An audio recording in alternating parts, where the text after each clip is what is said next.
बच्चों आपसे मेरा एक सवाल है। मेरा ये बताओ, आपकी क्लास में लेट्स से 20 बच्चे हैं और कुछ बच्चे क्रिकेट खेलना चाहते हैं ब्रेक में, और कुछ बच्चे फुटबॉल खेलना चाहते हैं, और कुछ बच्चे बैडमिंटन खेलना चाहते हैं। तो अगर जो क्लास में सबसे बड़ा वाला है या बड़ी लड़की है वो बोले कि नहीं हम सिर्फ क्रिकेट खेलेंगे, तो क्या ये फेयर है? नहीं। नहीं है ना। तो इस केस में क्या होना चाहिए? जिसके जिस जिसको जो खेलना चाहिए वो, जिस टीम को जो खेलना चाहिए वो होना चाहिए। क्लास में सबसे पूछना चाहिए कि हमने आज क्या कौन सा खेल खेलना है, खेलना है। और फिर उन सबको सुनने के बाद उनको अपना खेल खेलने का मौका मिलना चाहिए, राइट। इसको इंग्लिश में क्या बोलते हैं? डेमोक्रेसी बोलते हैं।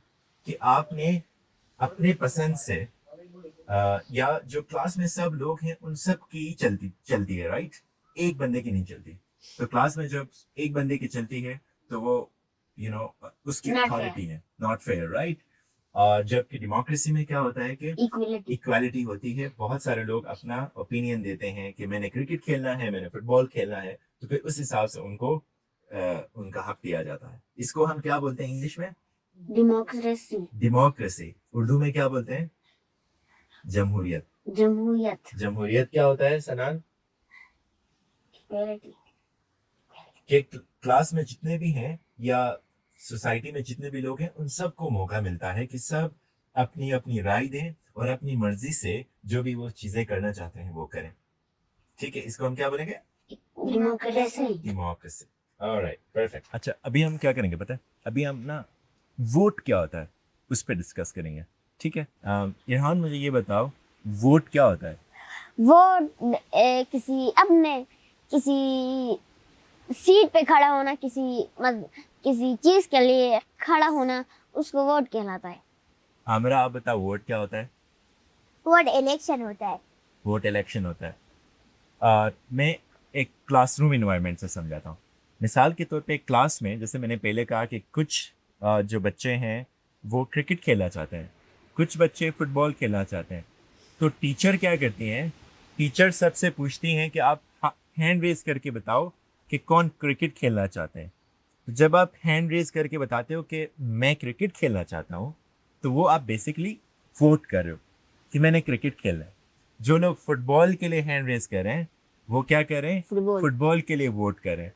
तो अभी जो इलेक्शंस हो रहे हैं इसमें भी ऐसा ही होता है कि मुख्तलिफ नुमाइंदे, अवामी नुमाइंदे हमारे सामने आते हैं और हम बोलते हैं कि हमने इस नुमाइंदे को चुनना है। कुछ लोग कहते हैं नहीं, हमने दूसरे नुमाइंदे को चुनना है। इस प्रोसेस को क्या बोलते हैं? इलेक्शन। इलेक्शन इस प्रोसेस को कहते हैं। और जो आप अपनी ओपिनियन देते हो या अपनी जो राय देते हो या अपना जो राइट इस्तेमाल करते हो, इसको क्या बोलते हैं? वोट। तो आपके पास एक वोटिंग राइट है, राइट। क्लास में 20 बच्चे हैं, 10 बच्चे कहते हैं कि हमने क्रिकेट खेलना है और 10 फुटबॉल। 10 फुटबॉल का कहते हैं। तो वो अपना वोटिंग राइट एक्सरसाइज कर रहे हैं, राइट। वो वोट देते हैं कि मैंने क्रिकेट खेला। हो सकता है एक बच्चा बोले कि मैंने क्रिकेट भी नहीं खेलना, फुटबॉल भी नहीं खेलना, मैंने रेस्ट करना है, तो वो भी उसका वोट है। तो अपनी राइट को एक्सरसाइज करना, अपनी ओपिनियन आगे तक पहुंचाने को क्या बोलते हैं? वोट करना। क्या बोलते हैं इसको सना? वोट। वोट करना बोलते हैं। तो अभी जो गिलगित बल्तिस्तान में इलेक्शंस हो रहे हैं, इसमें आपको पता है ना, बहुत सारे लोग बहुत नारे लगा रहे हैं और लोगों को कन्विंस करने की कोशिश कर रहे हैं कि हम इस तरह से काम करेंगे। तो जो लोग हैं फिर उस इलाके में, वो अपना अपना वोट देते हैं। मैंने इनको इसलिए वोट दे रहा हूँ कि ये शायद मेरे इलाके में प्ले ग्राउंड्स बनाएगा। मैं इसको इसलिए वोट दे रहा हूँ कि ये हमारे इलाके में पानी का मसला है तो पानी के मसाइल हल करेगा। जिस बंदे की जैसी अंडरस्टैंडिंग है उस हिसाब से वो उनको क्या करते हैं? वोट देते हैं। और जिसके घर में उस इलाके में यहाँ पौधों की कमी है, उधर पौधे उगाएगा, पौधों को पानी देगा। तो मुझे ये बताओ, अगर आपने इस तरह के इलेक्शन में वोट देना हो, आमिरा आप किस तरह के बंदे को वोट दोगे? आपके ख्याल में कौन सा बंदा वैसा बंदा जिसको आप वोट दोगे जो आपकी बात मानेगा? कौन सा आप उनसे डिमांड्स क्या क्या करोगे? मैं डिमांड करूंगी कि गिलगित बाल्टिस्तान में पौधे उगाए और पानी जो गरीब है उनके लिए मदद करे। गरीब के लिए मदद करना। आप किसको वोट दोगे इरहान? मैं ऐसे बंदे को वोट दूंगा जो गिलगित बल्तिस्तान में, सपोज गिलगित बल्तिस्तान में अभी गिलगित बल्तिस्तान में ही इतने सारे कचरा फैलाते हैं, ऐसे बंदे को वोट दूंगा कि जो वो अपने अपने किसी बंधु से वो कचरा साफ करवाए, कचरा साफ करेगा। और डिफरेंट, अब ये गिलगित बल्तिस्तान बहुत बड़ी जगह है, उस पूरी जगह को पोल्यूटेड करने से अगर हम लोग एक जगह चुन के उसको पोल्यूटेड करेंगे तो वो बेहतर रहेगा, क्योंकि हम उस जगह से फिर कचरा उठा के साफ भी कर सकते हैं, हैं। राइट। ठीक है, इशाद आप किसको वोट दोगे? मैं ऐसे बंदे को वोट दूंगा जो गिलगित बल्तिस्तान के रोड्स बराबर करे हमारे लिए, रोड्स बराबर करे, क्योंकि रोड्स की हालत बहुत बहुत खराब खराब है। है, जिससे हमारे सुबह स्कूल जाते हुए वर्दी बहुत गंदे होते हैं, वर्दी यूनिफॉर्म हमारे बहुत बहुत गंदे होते हैं। ठीक है, और जो- क्या काम करेगा वो बंदा Accidents. जिसको आप वोट दोगे, या बंदी? और मैं ऐसे बंदे को वोट दूंगा जो गिलगित में हमारे लिए कोई अच्छा प्ले ग्राउंड होना चाहिए। प्लेग्राउंड्स होने चाहिए। सनान आप किसको वोट दोगे? किस तरह के बंदे को वोट दोगे? जो गिलगित बल्तिस्तान के कचरे उठाए। कचरे उठाए। और आप जैसे आप दनियोर में रहते हो, तो दनियोर उस बंदे से आपकी क्या डिमांड्स होंगी जो आपसे वोट मांगने आता है? आप उसको क्या बोलोगे कि ये वाली काम करोगे तो मैं आपको वोट दूंगा? वो काम कौन से होंगे? एक तो कचरा उठाएगा, और प्लेग्राउंड। हमारे दनियोर में फॉर एग्जांपल पानी का बहुत मसला है ना घर पे। हाँ। पानी के मसले हल करेगा, अच्छे स्कूल, गवर्नमेंट के जो स्कूल्स हैं अच्छे स्कूल्स बनाएगा, उसको हम वोट दे सकते हैं। ऐसे लोग जो हमारी गलियां बहुत ख़राब हैं और रोड्स बहुत ख़राब हैं, उनको ठीक करे, उसको वोट दे सकते हैं। इस तरह से बहुत सारी चीज़ें हो सकती हैं। ऐसे बंदे को वोट दे सकते हैं जो प्लांटेशन पे काम करे, क्लाइमेट चेंज पे काम करे, तो एयर पोल्यूशन ना करे। एयर पोल्यूशन ना करे, राइट। जैसे अभी लैंड पोल्यूशन में एक जगह को पॉल्यूटेड होती है और एयर खुली जगह है, खुली उस जगह में अगर थोड़ा सा स्मोक हो तो ओजोन लेयर को बहुत बहुत तकलीफ होती है, डिस्ट्रॉय होता है। और पिछले साल 2025 को ग्लेशियर्स मेल्ट हुए, बहुत सारे लोगों के घर तबाह हुए, वो उन्हीं के कारनामे थे। जैसे वो लोग सर्दियों को प्लास्टिक मिलियंस ऑफ एयर लेता है डिकम्पोज होने में, मिलियंस ऑफ एयर लेता है, तो ओजोन लेयर को वो कितना नुकसान पहुंचाएगा। इसी वजह यही कारण था जो 2025 में सैलाब और दूसरों के घर डिस्ट्रॉय हो गए। ओके। मेरा मुझे ये बताओ, अगर हम आपको गिलगित बल्तिस्तान में चीफ मिनिस्टर बनाते हैं, जो सबसे पावरफुल होता है, जिसके हाथ में होता है कि जो वो काम करना चाहें, ज़्यादातर काम वो कर सकें, तो आप गिलगित बल्तिस्तान में क्या क्या काम करोगे? कचरे उठाने का काम देंगे, पौधे उगाने का काम देंगे, पौधों को पानी करने का काम देंगे, और रोड सीधे करने का देंगे। ओके। और इरहान आप क्या करोगे, क्या चेंज लाओगे इस इलाके में? मैं इस इलाके में जैसे ज़्यादा लोग सर्दियों को हीटर में कुछ जलाए तो धुआं चलता है, और नहीं जलाए तो नहीं। हीटर ज़्यादा चलाना चाहिए, और आग 2 टाइम करना चाहिए, एक सुबह और एक रात को सोने वक्त उस आग से गर्मी सोने को मिलती है, और सुबह स्कूल और ऑफिस जाने वक्त हमें ठंड लगती है। और गर्मियों को तो आग ज़्यादातर जलानी भी नहीं चाहिए, जलाया तो प्लास्टिक बर्न नहीं करना चाहिए, और डिफरेंट काइंड्स ऑफ केमिकल्स से बनाई हुई चीज़ें बर्न नहीं करना चाहिए, जैसे कि प्लास्टिक है, कोयला एंड ETC। अभी हम एक और कॉन्सेप्ट समझते हैं। पहले ये बताएं, आपको असेंबली का पता है? हाँ, असेंबली का पता है। असेंबली क्या होता है? असेंबली जो हम लोग सुबह स्कूल बोरिंग में जाते हैं और सुबह अल्लाह की तारीफ करते हैं, हज़रत मोहम्मद सल्लल्लाहु अलैहि वसल्लम की लिए नात पढ़ते हैं और तिलावत करते हैं और हमारा वीक में क्या टॉपिक चल रहा है उस टॉपिक पर डिस्कस करते हैं, बुक रिव्यू देते हैं और बुक रिव्यू देने के बाद जो हमारे माइंड में जो क्वेश्चंस आते हैं वो करते हैं। नीचे बच्चों से पूछा जाता है। आमिरा आप बताओ असेंबली क्या होती है? असेंबली हम सुबह स्कूल के प्लेग्राउंड में जाकर खड़े होते हैं और असेंबली करते हैं। सबसे पहले हम कंडक्ट करते हैं, कंडक्ट के पहले बुलाते हैं असेंबली के लिए, तिलावत के लिए, उसके तो वो बाद पूरा प्रोसेस असेंबली में होता है। ओके, अब हमने वोट की बात की ना पहले, फिर हमने इलेक्शंस की बात की, फिर हमने डेमोक्रेसी की बात की। तो जिन लोगों को हम वोट करते हैं वो लोग अपने अपने इलाके से सेलेक्ट होते हैं, राइट? उसको इलेक्टेड मेंबर्स बोलते हैं। वो अपने इलाके से अभी जो इलेक्शंस हो रहे हैं वो जीतते हैं और वो एक जगह पे जमा होते हैं सारे लोग। गिलगित बल्तिस्तान से, गिलगित से एक बंदा जमा होगा, स्कर्दू से एक बंदा जमा होगा, अस्तोर से एक बंदा जमा होगा, दियामर से लोग एक बंदा या बंदी जब जीत के आएंगे तो वो एक जगह असेंबली, जिस तरह आप स्कूल में सुबह असेंबली में सब जमा होते हैं और कुछ चीज़ें डिस्कस करते हैं, टेबल पे इर्द गिर्द बैठ इसी तरह जिन लोगों को हम वोट देते हैं वो लोग भी एक जगह पे जमा होते हैं। उस जगह को असेंबली बोलते हैं। वो इसी तरह है जिस तरह आपके सुबह स्कूल में असेंबली होती है और वहाँ पे बैठ के वो क्या करते हैं, हम सब के लिए कवानीन बनाते हैं। हमने लेट्स से गिलगित से जो बंदा जीत के असेंबली में जाएगा वो बंदा, स्कर्दू से जो बंदा जीत के आएगा, अस्तोर से, दियामर से, इस तरह गिलगित बल्तिस्तान में जितने भी कॉन्स्टिट्यूंसीज हैं, जितने भी इलाके हैं, उन सब इलाकों से जो लोग वहाँ पे जमा होंगे और अपने अपने मसाइल को डिस्कस करेंगे। उस जगह को क्या बोलते हैं? उस जगह को जहाँ एक बंदा सिलेक्ट होता है उस जगह में उस वो काम करेगा।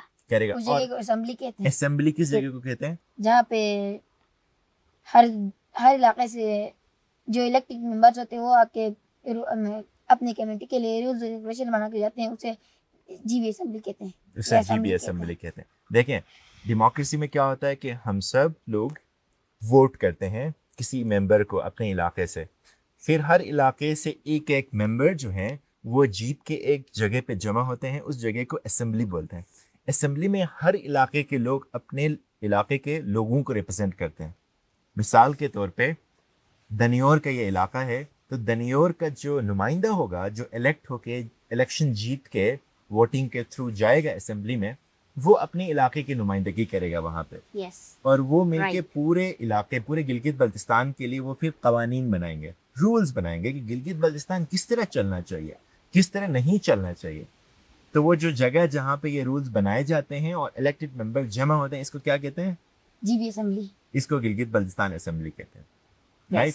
ऑलराइट, समझ आ गया? यस। तो हम देखें जिस तरह स्कूल की असेंबली में हम जमा होते हैं, चीज़ें डिस्कस करते हैं, इसी तरह से जो हमारे इलेक्टेड मेंबर्स हैं वो भी एक जगह पे जमा होते हैं और अपने मामलात डिस्कस करते हैं। यस, असेंबली हमें समझ आ गया? यस। Alright, perfect. बच्चों, आज हम कुछ इंटरेस्टिंग कॉन्सेप्ट समझने की कोशिश करेंगे। आमिरा, हम आपसे शुरू करेंगे। पहले ये बताओ, क्लाइमेट चेंज क्या होता है? क्लाइमेट चेंज ऐसा होता है कि जब हम प्लास्टिक जलाते हैं घर में तो वो एयर पोल्यूशन कहलाता है, जो जब आसमान में जाकर बारिश होती है। ओके, आप बताओ इरहान, क्लाइमेट चेंज क्या होता है? क्लाइमेट चेंज जो 2025 में जो सैलाब ने दूसरों के घर डिस्ट्रॉय किए थे, बहुत सारे बच्चों अपने माँ बाप से अलग हुए, कुछ की जान भी चली गई और कुछ ने बचाने के लिए अपनी जान दे दी। और ये क्लाइमेट चेंज खाली 2025 को नहीं हुआ था, उससे पहले भी बहुत सारे सालों में हो चुका है। हर गर्मियों को ये गर्मियों को पानी की कमी क्यों होती है? जैसे कि हम लोग सर्दियों में बहुत सारे प्लास्टिक्स बर्न करते हैं और हम लोग वुड ज़्यादा सुखा के जलाते हैं। ज़्यादा सुखा के जलाने में वो उनके अंदर से धुआं निकलता है।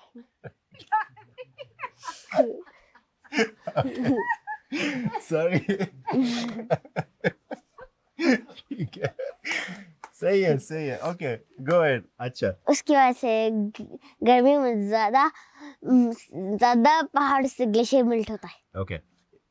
आप बताओ ईशान। क्लाइमेट चेंज जो वो होता है जिससे मौसम बदलता है। जैसे कि लास्ट टाइम तालीरास में जो सैलाब आया था वो ही क्लाइमेट चेंज की वजह से आया था, जिससे बहुत सारे लोगों के जान चले गए, घर घर बर्बाद तबाह हो गए, इसी वजह से हो गए, क्लाइमेट चेंज की वजह से। सनान, आपसे पूछते हैं कि क्लाइमेट चेंज क्या होता है? ऑलराइट, सनान का स्पेसिफिकली कोई जवाब नहीं है क्लाइमेट चेंज का। अभी मैं आपको सबको एक कॉन्सेप्ट समझाता हूँ। आपने एयर पोल्यूशन की बात की, आपने प्लास्टिक जलाने की बात की, लकड़ी जलाने की बात की, फ्लड्स की बात की जिसकी वजह से बहुत सारे घर तबाह हुए, बहुत सारे लोगों की जानें भी गई। बिल्कुल। ये सब क्लाइमेट चेंज के साथ लिंक है। लेकिन क्लाइमेट चेंज जो है ना, लफ्ज़ देखें, क्लाइमेट चेंज, क्लाइमेट मतलब मौसम, चेंज मतलब डिफरेंट, तब्दीली। तब्दीली। जो हर सेकंड में होता है। यानी हमारा जो मौसम है, सर्दियाँ आती हैं एक ख़ास किस्म का मौसम होता है, फिर गर्मियाँ आती हैं एक ख़ास किस्म का मौसम है, तो एक ख़ास पैटर्न से ख़ास तरीके से चल रहा होता है। लेकिन पिछले कुछ सालों से क्या हो रहा है, वो मौसम तब्दील हो रहा है, घंटू घंटू वो बहुत ज़्यादा तब्दील हो रहा है। तो उस तब्दीली को क्लाइमेट चेंज कहते हैं। मिसाल के तौर पे अगर गर्मियों में एक ख़ास टेम्परेचर तक गर्मी होती थी, उससे ज़्यादा नहीं होती थी, उससे ज़्यादा गर्मी होना, और इवन सर्दियों में ज़्यादा सर्दी होना, वो भी क्लाइमेट चेंज की वजह से होता है। तो कहने का ये है कि जो रेगुलर हमारा मौसम चलता था उससे बहुत ज़्यादा चेंज हो गया। और हमारे जैसे ये दरख्त है, इस दरख्त को एक ख़ास किस्म का टेम्परेचर चाहिए, और इस दरख्त के ऊपर बहुत सारे बर्ड्स आते हैं, उन बर्ड्स को इस दरख्त के ऊपर आके फीड करने के लिए ख़ास किस्म का टेम्परेचर चाहिए। लेकिन ये टेम्परेचर अगर बदल जाएगा बिल्कुल ही, गर्मियों में यहाँ गर्मियाँ नहीं होंगी, अब बहुत ज़्यादा गर्मियाँ होंगी, तो वो जो बर्ड्स जिसको खाने आते हैं वो भी इम्पैक्ट होंगे, इससे ये दरख्त भी इम्पैक्ट होगा। बहुत सारे ग्लेशियर्स हैं वो पिघल जाएंगे, और उसकी वजह से दुनिया में बहुत ज़्यादा तब्दीली आएगी और बहुत ज़्यादा तबाही होगी। तो जो मौसम में चेंज आता है, अभी देखें सुबह गर्मी थी, अभी ठंडा मौसम हो गया, ये चेंज नहीं, long term change. Long term change मतलब जैसे अभी सर्दियों को ठंडा मौसम होता है और गर्मियों को लॉन्ग टर्म के बाद गर्मियाँ आ जाती आती है ना, तो लॉन्ग टर्म में बिल्कुल जो चेंज होता है ना मौसम, उसको हम क्लाइमेट चेंज कहते हैं। ठीक है। और क्लाइमेट चेंज क्यों होता है, कौन मुझे बता सकता है, किस किस वजह से क्लाइमेट चेंज हो सकता है? आमरा, आपसे शुरू करते हैं। क्लाइमेट चेंजेस की वजह से होते हैं। जब हम घरों में प्लास्टिक जलाते हैं और वो जाकर आसमान से बारिश आते हैं, और जब बारिश होती है उसकी वजह से सैलाब आता है ज़्यादा बारिश होकर। राइट।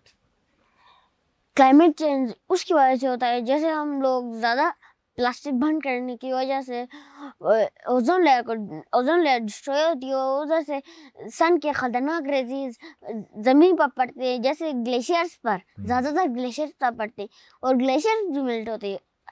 कभी कभार आसमानी बिजली ग्लेशियर पर पड़ती है तो ग्लेशियर एकदम फट जाता है, उसकी वजह से सैलाब आता है। ठीक है, ठीक है। क्लाइमेट चेंज बेसिकली जो मौसम में चेंज है ना, वो क्यों होता है? हम जो सांस लेते हैं वो कौन सा एयर होता है, कौन सा गैस होता है? ऑक्सीजन। ऑक्सीजन होता है ना। हवा में बहुत सारे गैसेस हैं, बिल्कुल। और एक गैस, ये सारे एक नेचुरल बैलेंस से चल रहे होते हैं बहुत टाइम से। एक ख़ास मकदार में ऑक्सीजन है हवा में, ख़ास मकदार में कार्बन डाइऑक्साइड है, ख़ास मकदार में कार्बन मोनोऑक्साइड है। ये गैसेस हवा में मौजूद हैं। अब हुआ ये है कि जब से हमने बहुत ज़्यादा फैक्ट्रियाँ बनाई हैं, बहुत ज़्यादा बर्निंग करना शुरू किया है, और बहुत ज़्यादा हम केमिकल्स प्रोड्यूस करने लगे हैं, तो उसकी वजह से हवा में जो गैसेस है ना, वो गैसेस में तब्दीली आ गई है। कार्बन डाइऑक्साइड हवा में बहुत ज़्यादा बढ़ गया है। कार्बन डाइऑक्साइड किस चीज़ से पैदा होता है? जब आप लकड़ी चलाते हैं, जब आप मोटरसाइकिल चलाते हैं, जब आप गाड़ी चलाते हैं, तो जो गैस निकलती है ना, वो कार्बन डाइऑक्साइड है। और अभी हर घर में गाड़ियां या बाइक है, तो बाइक्स 3 से 4 से कम नहीं होते। राइट। उसकी तो वजह उसकी से वजह से क्या हुआ है कि हवा में कार्बन डाइऑक्साइड बहुत ज़्यादा बढ़ गया है। कार्बन डाइऑक्साइड जब बहुत ज़्यादा हवा में बढ़ गया है, तो उसकी वजह से जो सूरज से ज़मीन में रेज आते हैं, वो रेज यहाँ पे ट्रैप हो रहे हैं और उसकी वजह से पूरे अर्थ की जो ओवरऑल टेम्परेचर है वो बढ़ गया है और एकदम से बढ़ गया। एकदम से बढ़ गया ना। पिछले इसको कहते हैं प्री इंडस्ट्रियल टेम्परेचर्स ना, जब हमने दुनिया में बहुत बड़ी बड़ी फैक्ट्रियाँ लगाई, उससे पहले ना अर्थ का एक मुख्तलिफ टेम्परेचर होता था। जब से हमने फैक्ट्रियाँ लगाई, बहुत ज़्यादा कार्बन डाइऑक्साइड हवा में चला गया, उसके बाद डिफरेंट gases हवा आइडियाज में, से डिफरेंट गैसेस हवा में चले गए, उसके बाद में अर्थ का टेम्परेचर बहुत ज्यादा ज़्यादा बढ़ गया। राइज हो गया है और उसकी वजह से क्लाइमेट में तब्दीली आ गई, रहने जिसको हम क्या कहते हैं इंग्लिश में? Climate change. क्लाइमेट चेंज कहते हैं। तो क्लाइमेट चेंज क्या है कि बहुत ज़्यादा जो हवा में तब्दीली गैसेस आता थे, है। हवा में जो गैसेस थे उनमें हमने तब्दीली लाई है, ह्यूमंस ने, इंसानों ने। उसकी वजह से मौसम में बहुत ज़्यादा चेंज आ गया है और उसकी वजह से एक्सट्रीम मौसम का क्या मतलब है? बहुत ज़्यादा गर्मी होगी, बहुत ज़्यादा सर्दी होगी, फ्लड्स आएंगे, इसको हम क्लाइमेट चेंज। अगर अभी बहुत ज्यादा गर्मी हो गया, एकदम से डाउन हो गया, तो तब भी क्लाइमेट वो चेंज भी क्लाइमेट चेंज की वजह से कहलाता होता है। है। तो ये बात जहन में रखिएगा कि किसी एक दोपहर को ज़्यादा गर्मी हो गई थी, ये क्लाइमेट चेंज की वजह से नहीं, ज़रूरी नहीं है। क्लाइमेट चेंज लॉन्ग टर्म देखा जाता है। वो ये देखा जाता है कि पिछले 20 सालों में समर्स का टेम्परेचर उससे पिछले के जो 20 साल थे उससे ज़्यादा तो नहीं है, एवरेज।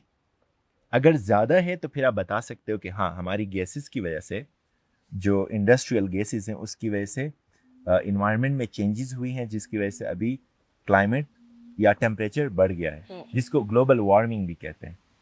ग्लोबल वार्मिंग का नाम सुना है आप लोगों ने? बिल्कुल कि पूरे दुनिया में जो गर्मी ज़्यादा हो गई है उसको ग्लोबल वार्मिंग भी कहते हैं और उस ग्लोबल वार्मिंग की वजह से फ्लड्स आते हैं। दुनिया में क्लाइमेट चेंज हो गया और क्लाइमेट चेंज होने की वजह से फ्लड्स आते हैं।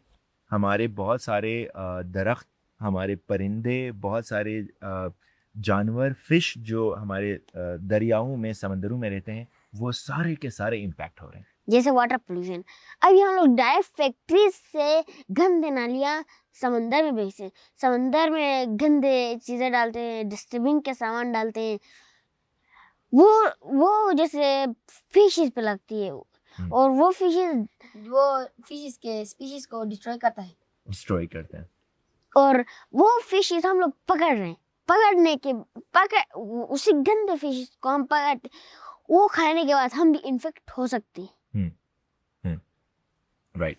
एक और सवाल पूछता हूँ, पोल्यूशन के कितने टाइप्स हैं? आप लोगों ने पढ़ा है स्कूल में? यस, पोल्यूशंस के पोल्यूशन आप बताओ। पोल्यूशन के land pollution, air pollution, water pollution. Okay okay. और क्या होता है लैंड पोल्यूशन?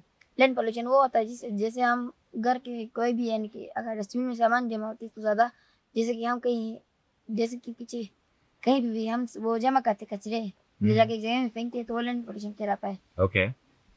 जिससे वाटर पोल्यूशन क्या होता है? वाटर पोल्यूशन वो होता है जहाँ हम दरिया में जैसे कि कचरे डालते हैं, रस्सियाँ। राइट। और एयर फैक्ट्री पोल्यूशन? से जो नालियाँ जाते हैं वो वाटर में जाते हैं, तो इससे अंदर से स्पीशीज जो होते हैं फिशेस के, वो डिस्ट्रॉय होते हैं। राइट। और फिर एयर पोल्यूशन? एयर पोल्यूशन वो होता है जैसे कि हमने लैंड में जो कचरे फेंके थे उससे एयर को भी नुकसान होता है। Okay, thank you Ishaan, thank you. ठीक है बच्चों, आप लोगों से मैं कुछ आज सीखना चाहता हूँ। यस। आमरा से शुरू करते हैं। आमरा, ये बताओ एआई क्या होता है? कहाँ पे सुना है एआई का नाम? हाँ, एआई से कार्टून बनते हैं बस। कार्टून बनते हैं? ईशान आप बताओ एआई क्या होता है? एआई से कार्टून बनते हैं, वो पिक्चर्स को कन्वर्ट करता है जिमनाई में। और एआई के एब्रिविएशन जो है बेसिक, वो आर्टिफिशियल इंटेलिजेंस है। और आप एआई किस किस चीज़ के लिए यूज़ करते हो? एआई अगर जो मुझे कोई होमवर्क नहीं आता तो एआई से करता हूँ। किस तरह, किस पर्टिकुलर टूल का इस्तेमाल करते हो? चैट जीपीटी भी है, एआई का ही कोई ब्रांच है, और मेटा एआई भी एआई का ही कोई ब्रांच है। आपका फेवरेट कौन सा है? मेरा फेवरेट चैट जीपीटी है। क्यों? क्योंकि वो लैग नहीं करता है। लैग नहीं करता है? मैटर लैग करता है? ओके। और आप सारे होमवर्क वहाँ से कराते हो? नहीं। I got the answer. आप बताओ एआई क्या होता है? AI artificial intelligence. ठीक है। एआई से आजकल एआई से सेब भी बातें करता है, शेर भी बातें कर रहे हैं, और दरख्त उड़ रहे हैं दरख्त उड़ नहीं रहे। और गाय भी। आपने एआई का सबसे फनी कुछ देखा है जो एआई से कोई वीडियो बनाई गई हो? मैंने एक देखा जिसमें एक गाय थी, वो यूं चल रही और अचानक से उड़ने लगी है। आपने भी ऐसा कुछ देखा है? हाँ, कौन सा सबसे फनी कौन सा था? सबसे फनी पता नहीं। हम कार्टून देखे हैं, वो फनी होते हैं, वो एआई बनाते एआई बनाता है। ईशान आप बताओ सबसे फनी कौन सा था या सबसे वियर्ड कौन सा था, अजीब सा? ये क्या मैंने देखे नहीं, हम ये वाले एआई कंटेंट नहीं नहीं देखा? देखा है। आपने देखा है कोई इस तरह का? हाँ, एक देखा था, क्या था उसमें? Motu Patlu funny funny videos. Funny videos हैं। अच्छा, ये तो हमने वीडियोस की बात की ना। सो बेसिकली आर्टिफिशियल इंटेलिजेंस ये है कि जिस तरह हम इंसान का दिमाग सोचता है और खुद से डिसीजंस लेता है। अभी मिसाल के तौर पर हमारे सामने चेरी पड़े हुए हैं, हम एक डिसीजन लेते हैं कि ये हमने खाने हैं कि नहीं खाने, ना खुद से डिसीजन ले सकते हैं। यहाँ से उठ के हमने किस तरफ जाना है, ये खुद से हम डिसीजन ले सकते हैं। जब से आर्टिफिशियल इंटेलिजेंस दुनिया में आया है, अभी मशीन्स भी खुद से डिसीजंस ले सकते हैं। जैसा भी मशीन आजकल शिप्स, पानी में समंदर में चलने वाले शिप में बहुत अभी एक पत्थर को डालते हैं पानी में, वो एकदम डूब जाता है। शिप इतनी भारी होती है कि डूबती नहीं है। खैर शिप तो एआई से पहले भी नहीं डूबती थी, लेकिन जब से एआई आया है ना, तो मशीन या कोई सॉफ्टवेयर खुद से डिसीजंस लेता है। पहले लोग कहते थे कि हम पैदल चलते थे तो गाड़ी आ गई तो खुद से तो वो भी करती थी, लेकिन उसको ऑटोमेशन बोलते हैं कि एक चीज़ मैनुअल तरीके से हो रही थी वो ऑटोमेट हो गई। वो आर्टिफिशियल इंटेलिजेंस नहीं है। ईरान ने बोला कि शिप पत्थर डाल तो पत्थर डूबता है, शिप नहीं डूबती है। ये आर्टिफिशियल इंटेलिजेंस नहीं है, एआई नहीं है। एआई बेसिकली जैसे कि अगर शिप तो पहले से ही है, लेकिन अगर शिप अभी है तो बिना पायलट के चले, वो एआई के। शिप अगर बिना पायलट के चले, खुद डिसीजंस ले कि मैंने किस डायरेक्शन में जाना है, किस डायरेक्शन में नहीं जाना, किस स्पीड से जाना है, अगर एक मशीन खुद से फैसले करे। जैसे कि अभी हम देखते हैं कि बहुत सारे मुल्कों में सेल्फ ड्राइविंग कार्स हैं, खुद से चलने वाली गाड़ियां हैं। आपने देखी थी हमारी वीडियो, हमने यूएस में भी बनाई थी, जिसमें वो गाड़ी खुद चल रही थी, उसमें कोई ड्राइवर नहीं था। बस हमने उस जगह का नाम लिखना है जहाँ पे हमने जाना है और वो आपको पिक करती है और चलती है। तो उस गाड़ी के अंदर आर्टिफिशियल इंटेलिजेंस है। Cool. वो रोड को देखती है, खुद से फैसले करती है वो गाड़ी कि मैंने अभी सीधा जाना है, रुकना है, क्या करना है, क्या नहीं करना है। तो वो खुद से जो फैसले करती है, या मशीन्स खुद से जो फैसले करते हैं, उसको आर्टिफिशियल इंटेलिजेंस कहा जाता है। क्या कहते हैं इसको? आर्टिफिशियल इंटेलिजेंस को शॉर्ट फॉर्म में एआई भी कहा जाता है। शॉर्ट फॉर्म में एआई कहा जाता है। तो ये छोटा सा ब्रीफ हमारे पास एआई का इंट्रोडक्शन है। समझ आ गया हमें क्या एआई क्या है? एआई समझ आ गया? ऑलराइट, क्विक से आप बताओगे ईशान, अगर आपको समझ आ गया कि एआई आर्टिफिशियल इंटेलिजेंस क्या है, मैं इसमें क्या बताऊं? क्विकली के हमने जैसे डिस्कस किया कि मशीन जब खुद से फैसले करे ना, हाँ जैसे कि software। मशीन अगर खुद से कोई काम कर रहे, जैसे कि पहले मैनुअल का ज्यादातर होते हैं, अभी ऑटोमेटिक आई, जैसे कि धीरे धीरे ये खत्म होगा और ऑटोमेटिक गाड़ियां आएंगी जो खुद से चलेंगी। तो ये सारा एआई है। हाँ, और एक जो डिफरेंस समझना है ऑटोमेशन और एआई के दरमियान, वो ये है कि पहले इंसान गाड़ी में सफर नहीं करते थे, फिर गाड़ियां आ गई, तो ये घोड़ा गाड़ी भी करते। ये जो चेंज हो गया ना, इसको ऑटोमेशन कहते हैं। क्योंकि अब गाड़ी खुद से फैसले नहीं करती ना, जो पुरानी गाड़ियां हैं। अभी जो नई गाड़ियां हैं जिनमें आर्टिफिशियल इंटेलिजेंस है, वो खुद से फैसले कर सकते हैं। तो वो डिफरेंस समझना बहुत जरूरी है एआई और ऑटोमेशन में। सही है? जी Yes. Alright, thank you.